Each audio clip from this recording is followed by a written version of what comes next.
आला हजरत के पास एक आया बंदा,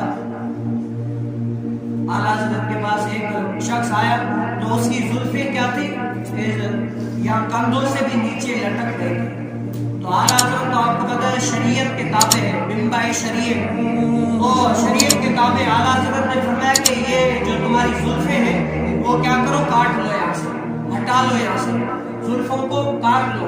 तो शख्स कहता है कि नहीं, ये जुल्फे में काट नहीं सकता क्योंकि मेरे पीर और मुर्शिद ने भी इतनी बड़ी जुल्फे रखी। क्या किए, ये जुल्फे में काट नहीं सकता कि मेरे पीर और मुर्शिद ने भी इतनी जुल्फे रखी है, मैं अपने पीर की पैरवी करते हुए जुल्फे रखी। आला हजरत ने ऐसा कमाल का जवाब दिया, आज सबको जो है इस तालीम की जरूरत है। आला हजरत ने फरमाया तूने कलमा रसूलुल्लाह का पढ़ा हुआ है, अपने पीर का क्या पढ़ा है, कलमा तुमने अपने रसूलुल्लाह का पढ़ा हुआ है। जो रसूलुल्लाह की शरीयत में जायज है वो जायज है, जो हराम है वो हराम है, करना तूने वो है। आइडियल तेरा रसूलुल्लाह है, तेरा पीर नहीं है। ये जुल्फे तुझे कटानी होगी क्योंकि यहाँ पर कंधों से नीचे रखना मेरे रसूल अकरम सल्लल्लाहु अलैहि वसल्लम ने मना फरमाया। ये तालीम